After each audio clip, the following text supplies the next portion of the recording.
What's better than fantasy football? Kyle Fridland, Jake Fridland. Ain't nothing better than football. Two brothers talking about the nitty and gritty of the best sport in the world. Welcome to the Fantasy Simpletons Show!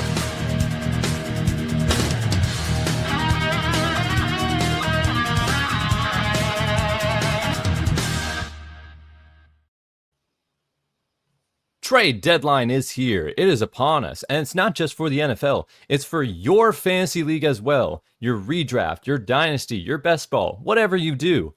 We're only a few weeks away, and you need to find a way to solidify your roster, make it the best that it possibly can. So in this point in the situation of the season, you got to know when to hold them. You got to know when to fold them. Buy low, sell high, trade candidates. Let's do it. Let's get into it. Let's get right into it. The nitty gritty of the best sport in the world right here. Let's do it. Nitty and gritty. All right, we'll just go straight in then. We'll do buy low, sell high in between each one. So we'll start with a buy low, then a sell high, and we'll keep going in that order. Let's change this up a little bit here. Moving around. We'll start with our first buy low, and I think big name here to start, Travis Hunter. Yeah. At least a well-known name, because he hasn't been producing this season in the way that a top name you would expect.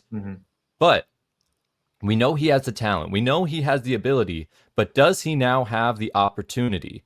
Personally, I think yes. Jake, do you agree? I would agree.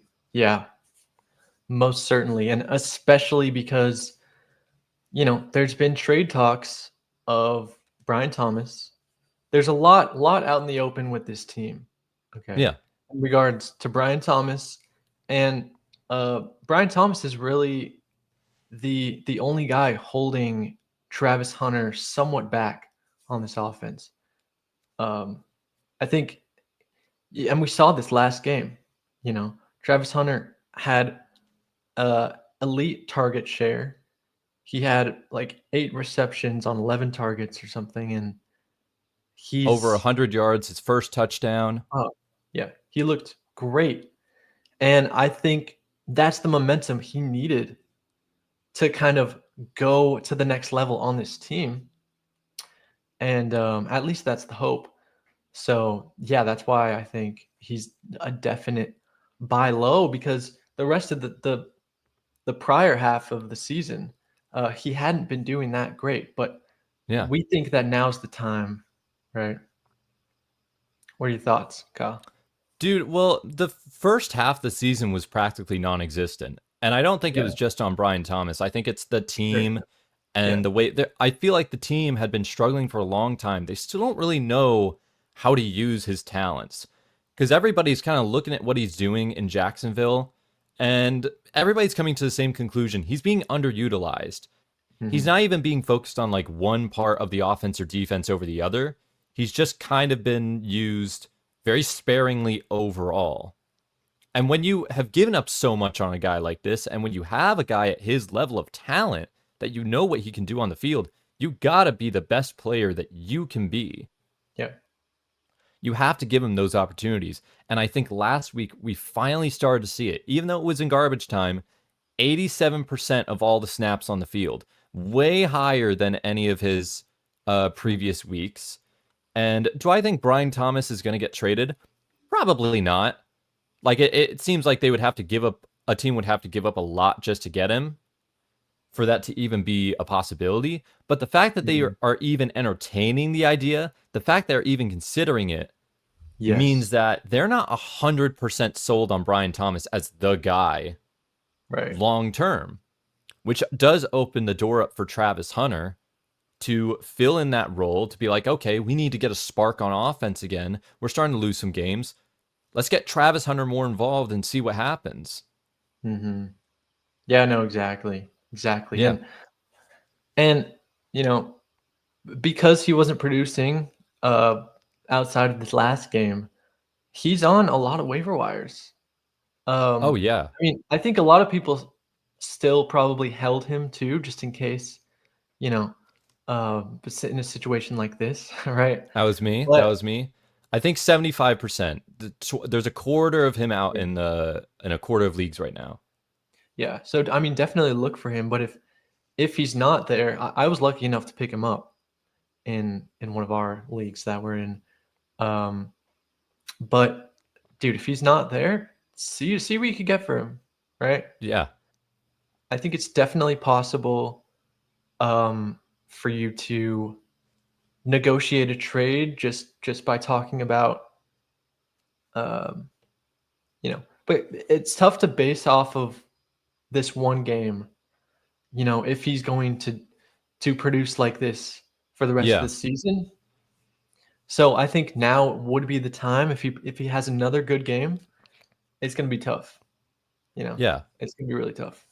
Well, that's why it's an interesting experiment now. It shouldn't take a huge amount to try to get Travis Hunter because Mhm. of what he's done throughout most of the season. Mhm. And I'm sure you can find a fantasy manager out there who has had him for a long time, and even they saw the big game. It's like this could be their chance to cash out, Yeah, but you could see it as an opportunity to buy low on a player with huge, massive upside and potential. definitely. Yeah. Yeah. But not everybody's a buy low. We have sell high candidates as well. This Mhm. one I'm personally interested in. DeAndre Swift. DeAndre Swift has looked very good these last few weeks. He's been scoring touchdowns. He has been getting a great amount of yards per carry versus all of his rushes. So why would you have him on a sell high? Well, let me explain real quick. Next week, he has a matchup against the Cincinnati Bengals. And I think he's going to do very, very well after that week. You can either sell him after that game or before now and use that as like a bargaining chip because you could see over time, DeAndre Swift has been a very hot, very cold player. He sometimes goes on hot streaks, but then he gets on very cold streaks. He'll look Mhm. very good and then very bad. I think this is going to be the best he looks all season. I think he'll fall more around top 20, 25 running backs after this. And it's a little bit more unpredictable with Kyle Monangai getting Right. more work and getting more involved. So personally, I think this is the perfect time to sell him now while he's at his highest value and you could sell him for something. Because there's a stigma around him to where if he starts doing bad, nobody will want to trade for him. Yeah, exactly. And we've seen this before with DeAndre Swift. Yeah. He's been on multiple teams where the kind of the same things has happened, where he's gotten overtaken by certain guys and then traded. So yeah, I think I agree. I think you got to watch for Kyle Monangai. The past couple games he's been getting more, um, taking more touches away from Swift, which hasn't really hurt Swift's production Yeah. very much. Like he's still been getting some decent production and putting up numbers, but um, you kind of just got to follow the trend. Like Monungai's looking like he's gonna keep being involved. So is he gonna take that step up where he starts really digging into DeAndre's shares, or is he not? That's Plus, we what also, you have to. yeah. Yeah. No, and we also have to take into account this is around the time of the year where you have to take into account when you're trading for players what their end of season schedule is. Mm. If you're looking to win the championship, you have to know who you're playing those last few games. And he's had kind of a cupcake schedule the last few weeks for DeAndre Swift, but it gets tougher as the season goes along, and he's going to be facing tougher defensive lines that are going to try to stuff him more. So I think that plays a part in it as well. Yeah. Agreed. Yeah. I Hmm. have another one here, but this is more interesting because you brought this up, Jake, and I'm intrigued by the idea. You have Zay Flowers as a buy low candidate. So I want to get a bit more of your thoughts and opinions on Zay Flowers because mine are just not like I don't have like strong opinions on him, not like in negative ways, but just Yeah. uh yeah, just what are some of the thoughts that you have? Well, I think that everyone's kind of been waiting for Lamar Jackson to come back, Yeah. right? And we've seen this team kind of struggle on the run game. And in the beginning of the season, I thought Zay Flowers was doing pretty well. You know, the team was acting as a whole, both their run game and their receiving game was looking pretty good. And then they kind of dropped off, you know. But the first few games of the season, um, Zay Flowers actually looked pretty good. I am predicting that once Lamar Jackson comes back, they're gonna try to get pretty serious because they're not completely out of the playoff run, No. right? This is the The Bengals of last season. Exactly. Like now is their time. They won this last game. They have a chance to come back with Lamar leading them. You know, he should be back this week. Um, and I just foresee Zay Flowers like getting into the game more, kind of getting more involved, and them picking things up. But I don't know. That's it. It's kind of a bold prediction, but I can see it in the way that the team's moving and needs to produce moving forward to make the playoffs. Yeah. Well, I could see it in the realm of desperation. This team is in they need to get into sicko mode in Yeah, order exactly. to try to make that run to try to get themselves back into the playoffs because that's their whole Mhm. goal here. Yeah. So there is a chance if we're looking at it in the same way the Bengals with Joe Burrow and Jamar Chase and T. Higgins last year, where they just had to play at a top end level in order to just get themselves back. I could see it being the same for the Ravens and them needing to rely on their star players more than ever to be like, we need to carry these games because we need to make it to the Yeah. dance. Yeah. Right. I No, also think go ahead, actually. no. I sorry, I wasn't gonna say anything. You go ahead. I know. I also think if we're talking trade tactics, like the fact that Lamar is coming back from an injury, um, that he was out for a couple games, like it's that plays a factor in people's minds where you're like, okay, Lamar's coming back. This is number one receiver, and this Zay Flowers is the number one receiver on the team. You Yeah. know, uh, next to obviously um, Mark Andrews, but And even then, their other receivers haven't looked the same this season. oh Mark yeah, Andrews has been slowly devolving in the offense. Likely's been a non-factor. Rashad Bateman's been a non-factor. exactly. Yeah, so I think you could just say, hey, like, you know, um, I don't know. I You could just if say, you're trying "Hey, Zay if you're Flowers."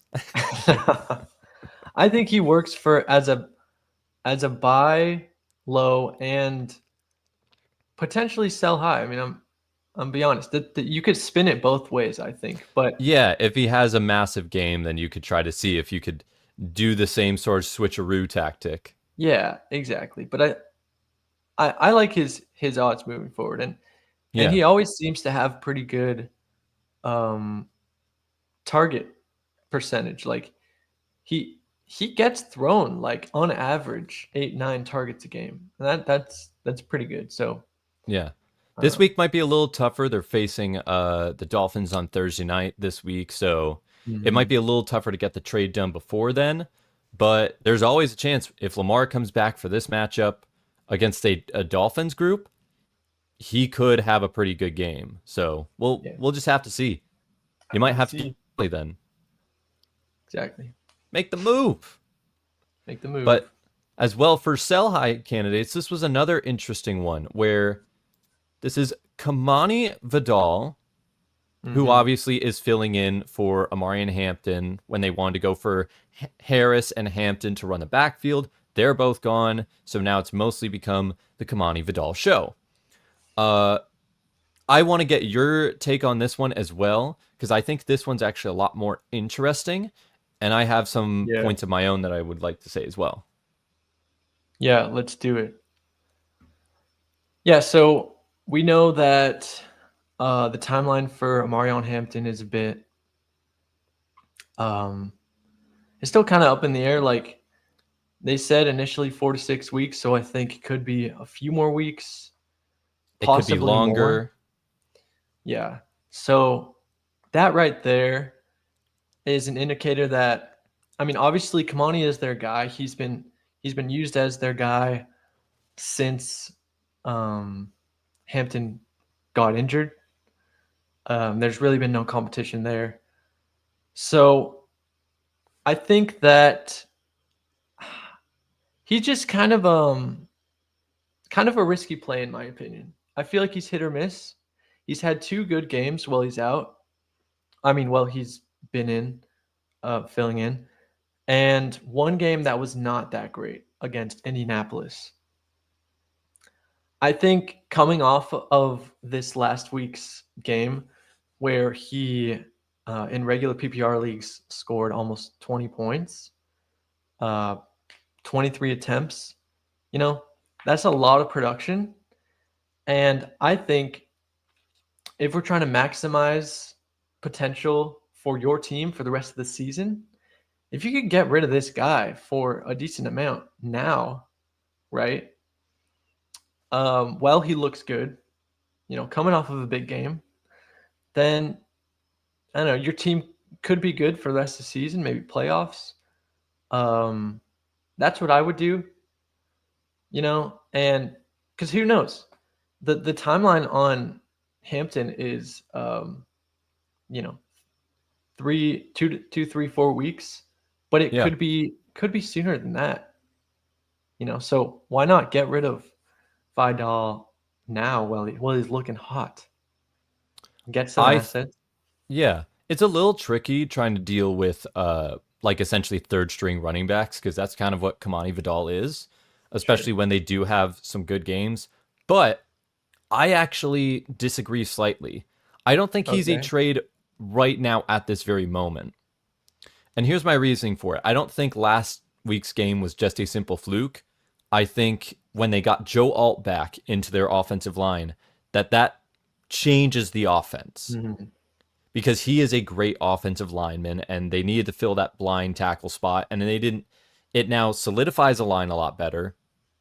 It makes them look more like how they did early in the season rather than the last uh, few weeks to this last month, Mhm. when the running game was actually doing pretty decent to well. I think this offense is going to move a lot better. Their upcoming schedule for the next few weeks is at Tennessee, against Pittsburgh, against Jacksonville. I think he is a trade candidate, but I think it would be more interesting to hold off on him until the 11th hour. Essentially, as close as you can get to your deadline as possible before trading him. Because I think right now, it actually works better to keep him on your roster because I think he can actually serve a purpose. Yeah, but then what happens when you find out that Amarion's timeline is expedited and then he comes back in 2 weeks? Then no one's If gonna it's want a to buy. No it one's it's gonna want a to buy Vidal. yeah, it's a risk you're gonna have to be willing to take. I don't That's know true. if it's gonna be expedited. They said he's taking longer to recover from his injury than usual. I'm predicting because there's a bye in like what week 12. Mm. So I think that there's gonna be a chance he comes back in week 13. With all that being said, I just think he's someone you can trade, but not as of this exact moment. I think the That's 3 games longer you would get. it's 3 games it's you would get. it is 3 games, but I think he could be very useful and a good Right. starting running back for at least one or two of those games, especially with the fact that all the injuries that have happened this last week. Scadaboo out for the year. Yeah, Judkins, we don't that's know the true. timetable on him. Saquon Barkley is going to be possibly on the shelf, but we don't know how long on that as well. Mhm. There's a Fair bit of a enough. need for running backs. If you get the right Definitely. offer for him, yeah, trade him right away. But I think he could be of great use to your team if you have him. True. True. Yeah. It is. You're right. That's tricky when you're kind of trying to balance like if you need running backs now, because a lot of people do. But I'd say if you don't need running backs now, sell him high to someone who does. I mean, that's another Yeah. perspective you could look at.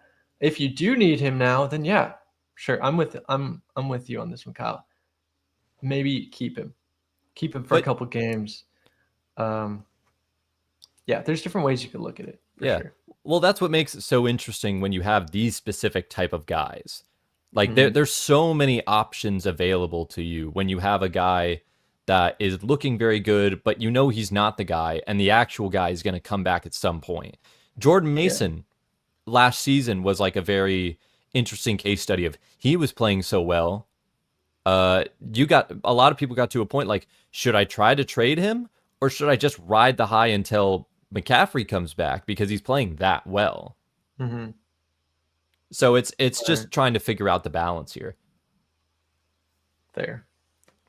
Yeah. But yeah, we have some other buy low candidates. We have this one right here, one straight from the Cincinnati Bengals. Chase Brown, I promise this is the last time we'll mention him in one of our main videos for a bit because we've mentioned him in like a lot of videos up to this point. But I just looked through it and I thought this might be the chance to buy in onto a player like Chase Brown again. Because the value is not going to be incredibly high. There are a lot of teams, there are a lot of managers. I'm one of those managers that owns him in a lot of leagues where you grow a little sick of him after seeing what he has done throughout the season. There's a lot of reasons where people might want to trade him away. They think this could be the best game he will have all season. He had 2 touchdowns. Samaje Perine is starting to get more work in the backfield, and as long as he continues to look good, they'll continue to give him more work. However, I think all this coming together is what's working in Chase Brown's favor. I think the fact that they are bringing in another guy to be more change of pace actually makes Chase Brown fresher. It gives him more opportunities when he's actually in the backfield because they don't know if they're going to use him every time. His numbers have been going up. His yards per carry, the touchdowns are going up. It's all because of Joe Flacco coming in and being able to run the offense a lot smoother and actually get things moving down the field. Mm-hmm. I don't think he's going to return investment on what we thought he was going to be at the start of the season. But for what he could be going for right now, for his asking price for being around a top 30 running back, I think he can inch his way back into the top 20.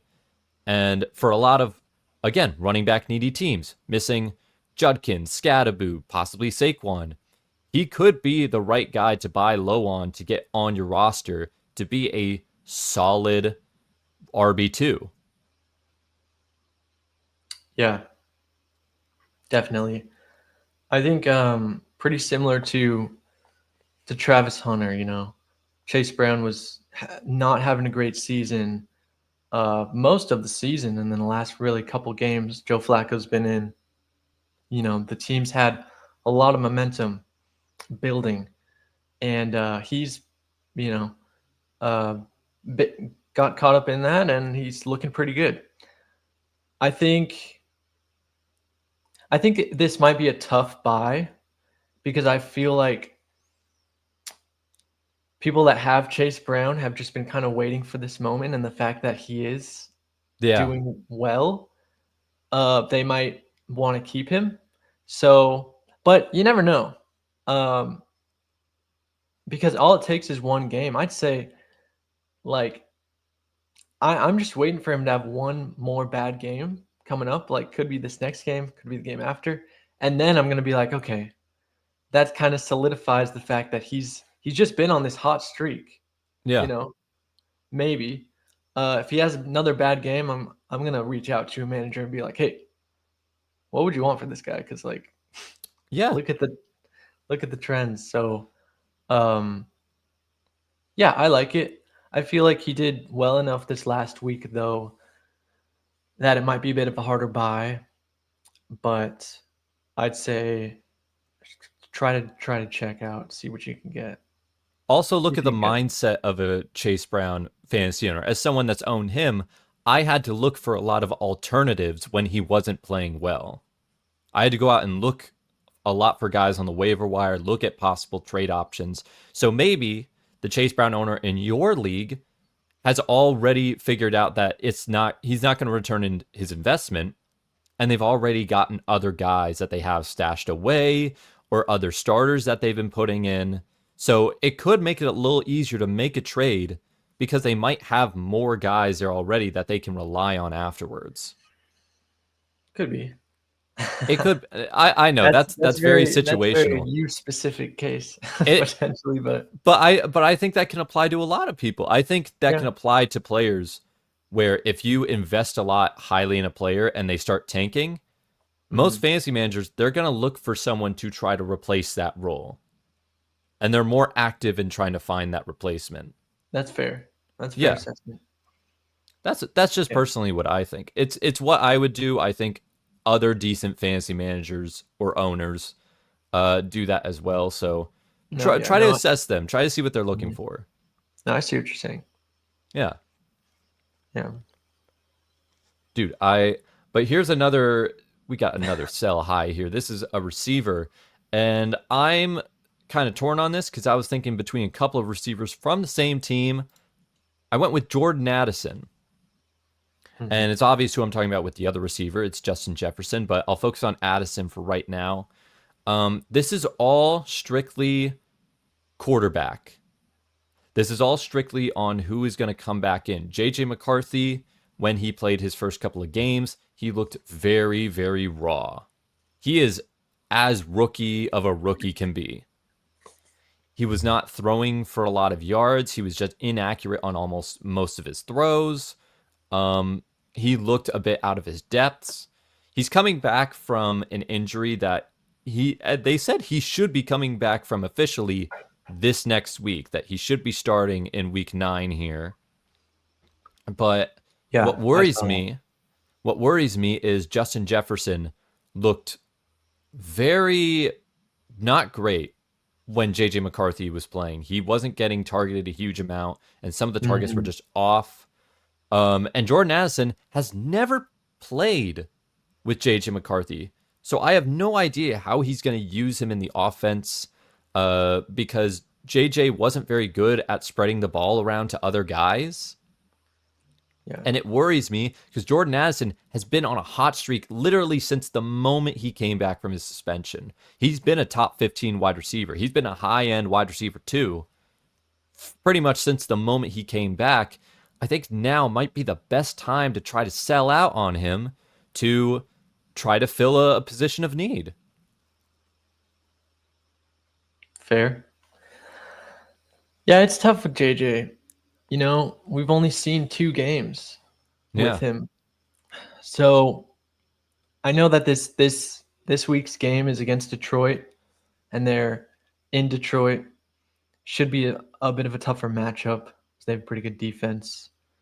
Um, and yeah, I honestly I don't see Addison doing very well just because we saw JJ against Atlanta, and Yeah. that game was terrible, terrible. He looked really bad. Um, but it is tough because we really don't have that sample size to go No. off of. So I see where you're coming from.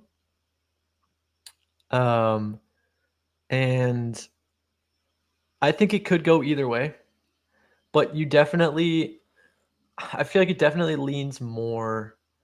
It's definitely a risky play, whatever you do. I don't think Jordan Addison's going to be the next Rasheed Rice. When he came No. back, everyone was like, oh, he's going to be the guy, and he is the guy. Um, there's just Justin Jefferson on this team. Okay, first of all, and that's going to hurt Jordan Addison anyways. So yeah, to think that JJ's gonna pass the ball around a lot to both Justin and Jordan is it's tough to see in my opinion. So we don't Yeah. really know.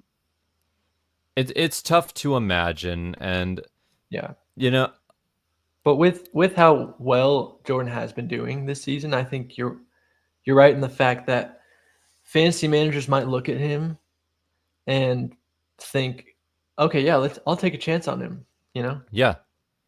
He's been Like doing pretty well. Why not? personally for me, you have to also look where he was drafted. He was drafted pretty late in drafts because of this suspension and Mm, because people don't think of him as like a top end wide receiver. So you probably had him on your roster, but you already have guys above him.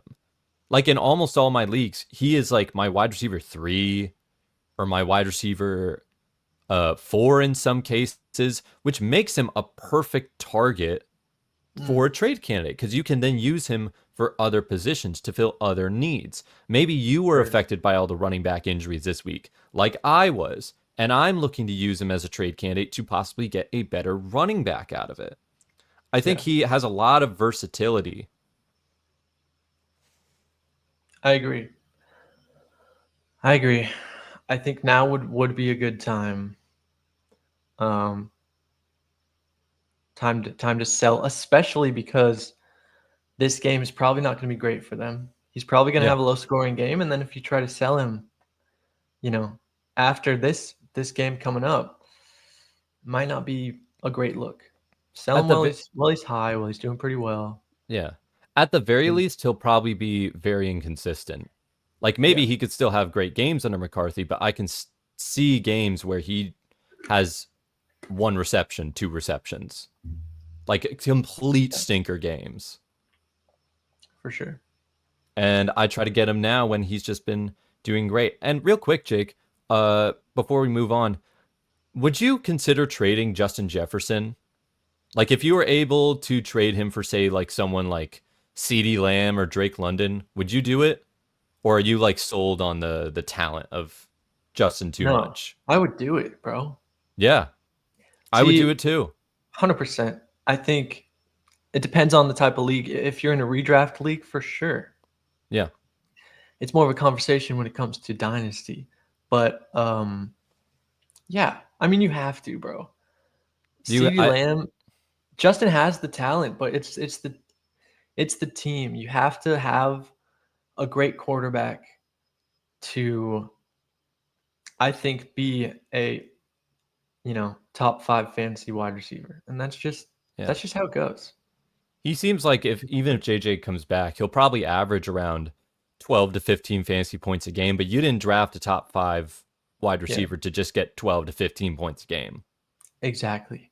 It's just a lot riskier when like CD has Dak and they're posting, you know, You know, like almost 20 ins- points a game. insane JSN. yardage and their defense is so bad that they have to keep Yeah, throwing it. right, Yeah, right, right. I completely So, agree.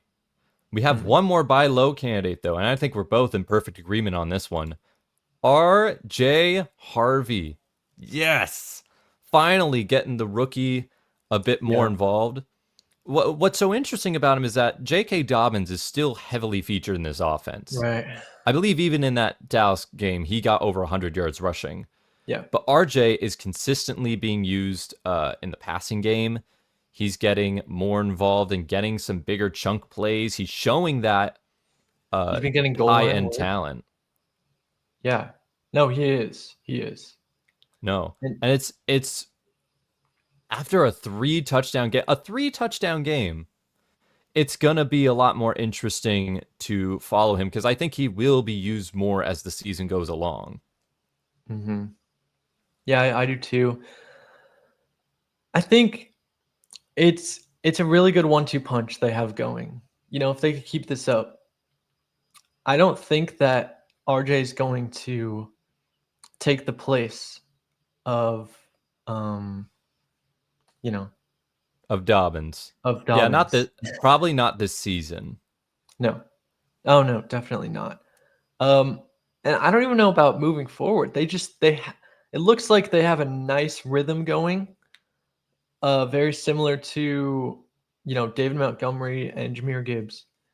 It's RJ is the heavy hitting guy, and Dobbins is the speedster.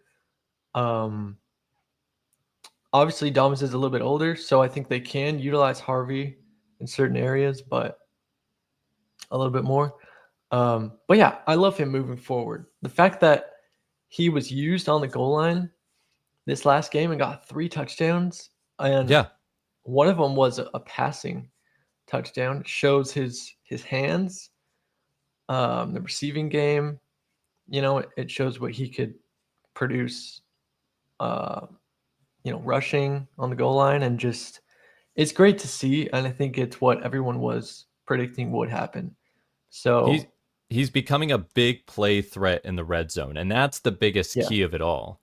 And maybe he's not like gonna all of a sudden ascend to RB1 this season, but he now becomes from just like a bench stash for most of the season to now he could be like more of a boomer bust flex option and maybe even work right. his way to like a low end RB2, which Mhm. for a certain price you can get him for pretty cheap. Yeah, yeah, definitely. I think there's still people that are maybe out on him just because of how well Dobbins is doing.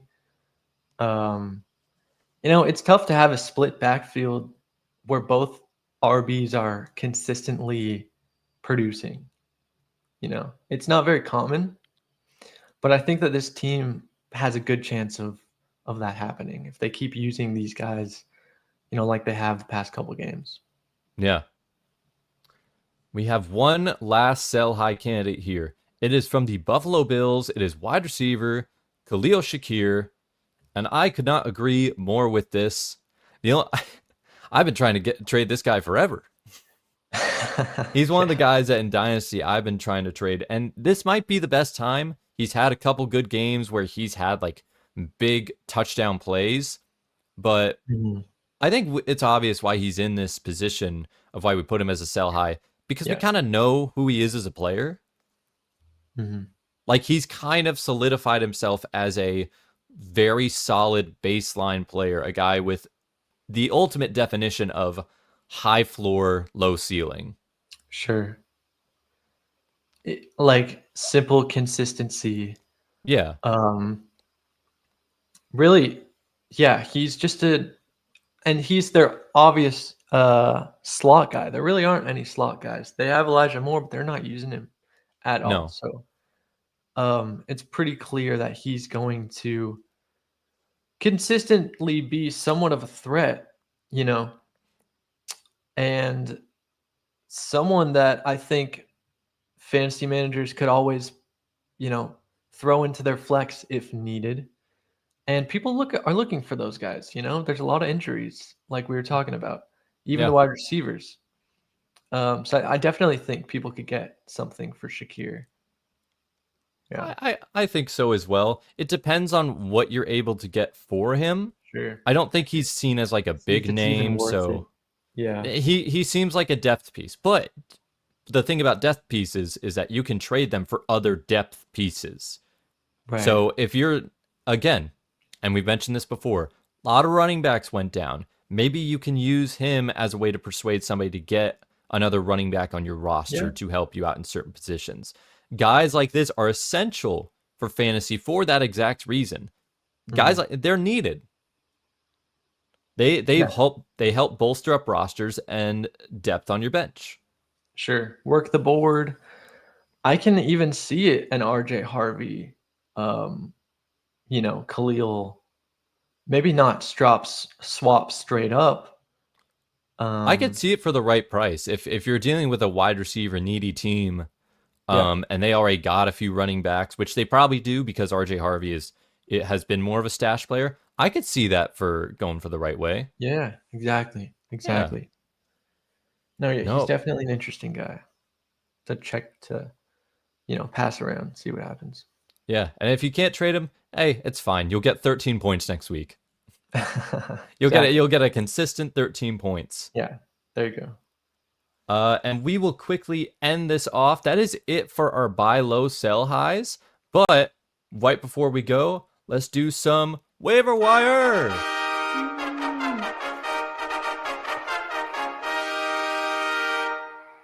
Week The 9 edition. Not a lot of changes happening on the quarterback and tight end fronts. Sam Darnold, now that he's back from his bye, he should be a good streaming option along with Trevor Lawrence as well for this week. Tight ends, it's getting tougher and tougher to find tight ends that are available in a lot of leagues. A lot of the good ones are getting taken. Harold Fannin, still available in almost 50% of leagues. AJ Barner still Crazy. very much available. It's Yeah. more likely the big position to take from this is running back. Hmm. Um, the big ones are Tyrone Tracy and Tank Bigsby. Tank Yeah. because he might be playing with Saquon out, and Tyrone Tracy because with Cam Skadwu now out for the year, he's going to be their new starting running back going forward, and he's going to be the big get for this week. Hmm. And Dylan Sampson, they're on a bye this week, so it's not as essential, but try to keep tabs on the Judkins situation.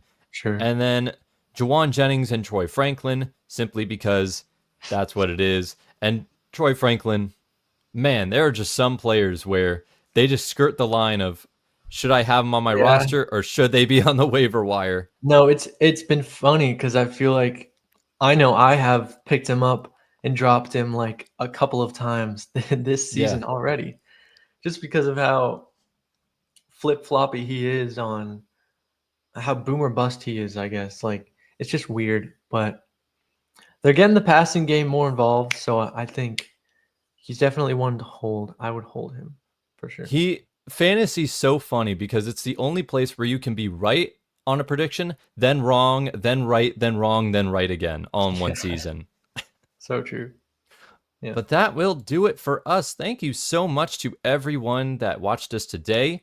You can follow us on Instagram, on X, on TikTok. You can listen to us on Spotify and Apple Podcasts. Jake, Oh, yeah. anything you want to say before we go off the air? Oh, man. I think that's all I got. That's all we got. Summed it up nicely. Thank you guys for watching. And, you know, as we say in the biz, keep it simple. Yeah. In a That's it. complex fantasy world, just remember to stay simple. All right. Good night, everybody.